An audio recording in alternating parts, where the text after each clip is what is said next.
Densus 88. Detasmen Khusus 88 Anti Teror dibentuk tahun 2003 oleh Kepolisian Republik Indonesia pasca tragedi bom Bali 1, 2002. Pembentukan ini tak lepas dari dorongan internasional, terutama bantuan pelatihan dan intelijen dari Amerika Serikat dan Australia.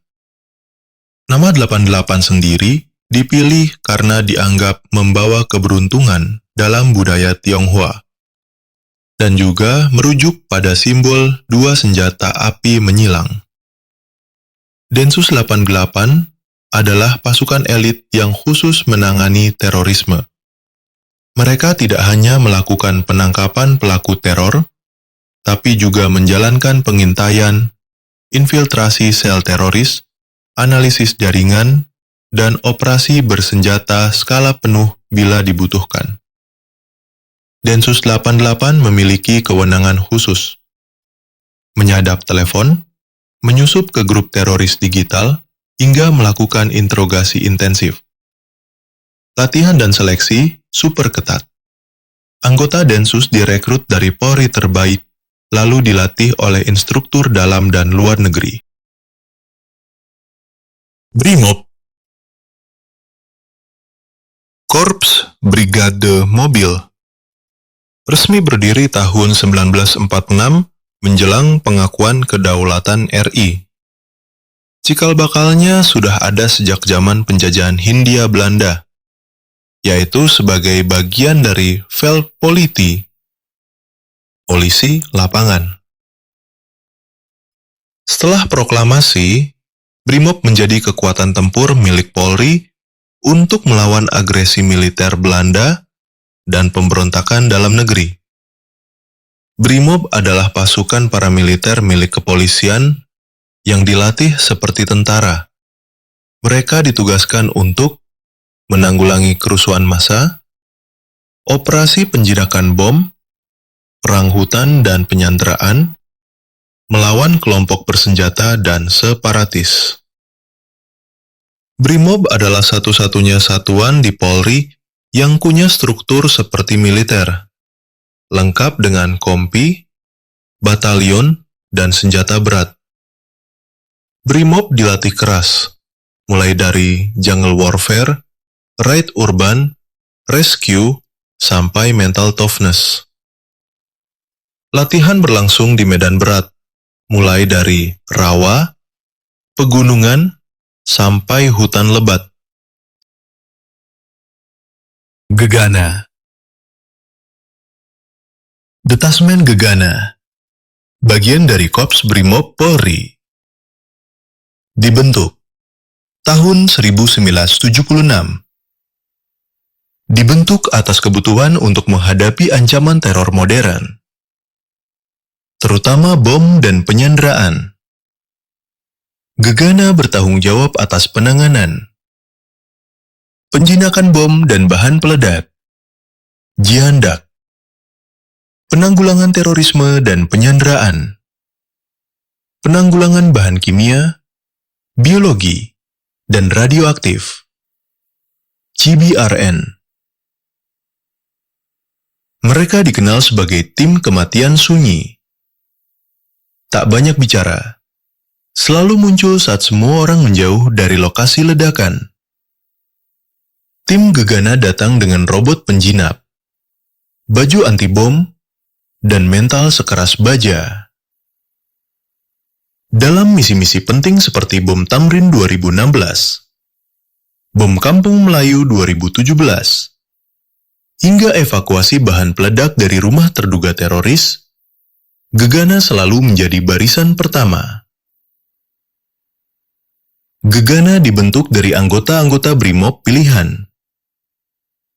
Mereka menjalani pelatihan penjinakan bahan peledak, taktik anti-teror, dan penyelamatan sandera tingkat tinggi.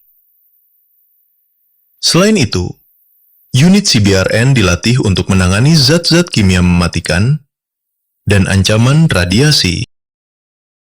Pelopor. Satuan pelopor secara resmi menjadi bagian dari Korps Brimob sejak 14 November 1946.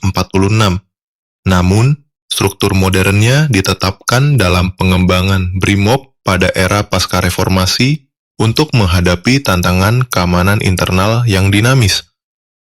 Pelopor adalah unit taktis dari Brimob yang memiliki cakupan luas.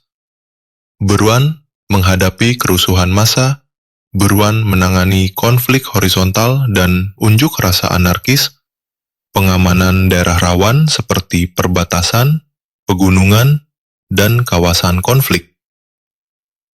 Beruan pelopor disebut pelopor karena mereka memang bertugas menjadi barisan terdepan, baik saat bentrokan massa maupun saat negara memerlukan pasukan untuk menembus medan berat. Latihan mereka sangat keras dan berorientasi medan ekstrim, termasuk survival di hutan, rawa, dan pegunungan. Taktik lapangan meliputi patroli tempur, long march, dan kemampuan hidup tanpa logistik selama beberapa hari. Sabbara, Satuan Samapta Bayangkara. Sabara sudah ada sejak masa awal Kepolisian Republik Indonesia. Tetapi secara struktur, modern dikembangkan sejak 1952. Sebagai salah satu unsur pelaksana tugas preventif dan preventif dalam tubuh Polri. Sabara adalah pasukan serbaguna yang menjadi garda depan dalam berbagai tugas umum Polri. Mereka bertugas untuk patroli rutin dan pengamanan wilayah publik, penanganan unjuk rasa dan pengamanan acara besar, respon cepat terhadap laporan kejahatan jalanan, quick response, evakuasi bencana dan pertolongan darurat. Metode latihan. Latihan dasar militer semi-taktis. Teknik pengendalian massa, Dalmas.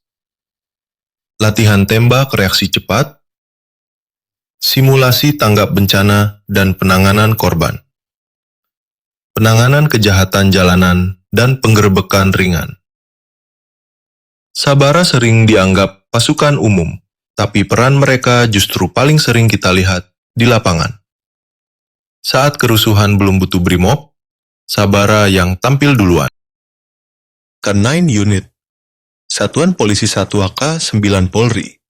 Unit K9 Polri mulai dikembangkan secara profesional sejak tahun 1952 dan terus diperkuat pasca berbagai ancaman keamanan modern, termasuk narkoba, bahan peledak, dan pelacakan pelaku kriminal. K9 adalah unit khusus yang bekerja sama dengan anjing pelacak terlatih untuk menjalankan berbagai misi, seperti deteksi narkotika dan bahan peledak, pelacakan pelaku kriminal yang kabur atau bersembunyi, pencarian korban bencana alam. Metode latihan, proses pelatihan berlangsung selama berbulan-bulan antara pelatih, polisi, dan anjingnya. Dilatih untuk mengenali bau narkoba, senjata, bom, darah, hingga mayat. Jenis anjing yang sering digunakan antara lain German Shepherd, Labrador Retriever, dan Belgian Malinois. Polairut,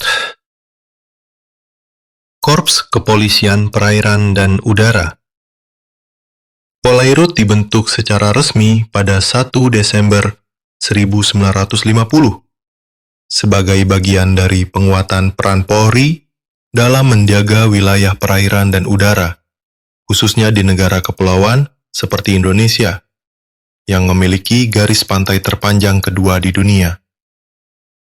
Polairut bertugas sebagai garda terdepan pengamanan wilayah perairan dan udara Indonesia, meliputi pengamanan jalur laut dan udara perairan dari kejahatan lintas batas, seperti penyelundupan, perdagangan manusia, dan illegal fishing.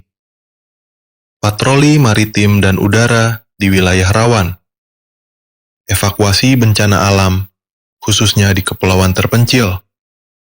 Metode latihan.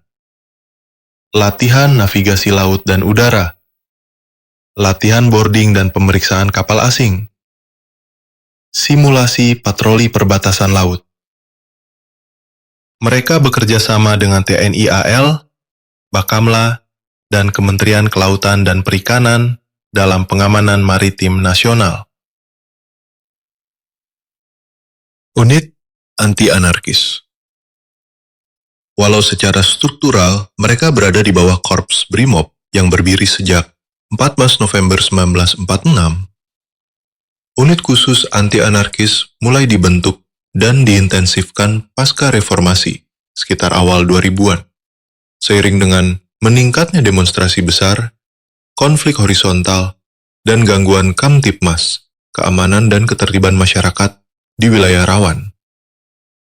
Pasukan anti-anarkis adalah ujung tombak Brimob dalam mengendalikan situasi huru-hara massal, seperti menghadapi unjuk rasa anarkis, menegakkan ketertiban umum, pengamanan objek vital seperti istana, kantor DPR, dan gedung-gedung pemerintahan, membubarkan massa secara terukur.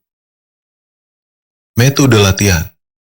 Formasi anti huru-hara dengan perisai dan tongkat dalam barisan komando. Latihan penggunaan gas air mata, water cannon, dan peluru karet.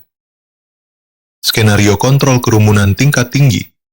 Mereka kerap tampil saat aksi 212, demo buruh besar-besaran, atau kerusuhan pasca pertandingan sepak bola.